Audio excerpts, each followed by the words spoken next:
इमरान खान साबित ना कर सके कि नैब तरमीम गैर आईनी है। सुप्रीम कोर्ट ने नैब तरमीम बहाल कर दी।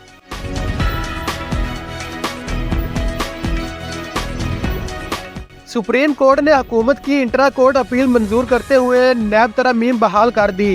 चीफ जस्टिस काजी फाइज ईसा की सरबराही में सुप्रीम कोर्ट के 5 रुकनी बेंच ने नैब तरमीम केस का फैसला 5-0 से सुनाते हुए नैब तरमीम बहाल कर दी। सुप्रीम कोर्ट ने नैब तरमीम का अदम करार देने के खिलाफ अपीलों पर महफूज फैसला सुनाया। चीफ जस्टिस काजी फाइज ईसा की जानिब से नैब तरमीम केस का फैसला सुनाते हुए कहा गया कि बानी पीटीआई इमरान खान साबित नहीं कर सके कि नैब तरमीम गैर आईनी है। फैसले में कहा गया है कि सुप्रीम कोर्ट को कानून साजी को हर मुमकिन सूरत में बरकरार रखना चाहिए। नैब तरमीम को खिलाफ आइन साबित नहीं किया जा सका। सुप्रीम कोर्ट के फैसले में कहा गया है कि अदालत और जजेस पार्लियामान के लिए गेट कीपर का किरदार अदा नहीं कर सकते।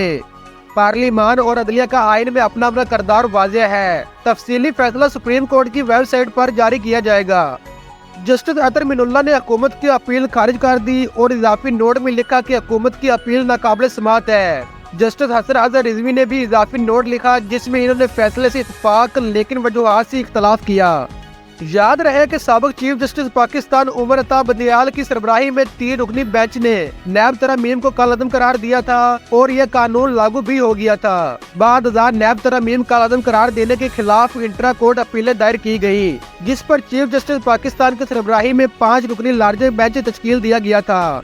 Justice Qazi Faez Isa, justice Aminuddin, justice Jamal Mandokhail, justice Athar Minallah और जस्टिस हसन अजहर रिजवी पर मुश्तमिल 5 रुकनी लार्जर बेंच ने 5 समाअतों के बाद नैब तरमीम का कलअदम करार देने के खिलाफ अपीलों पर फैसला महफूज किया था।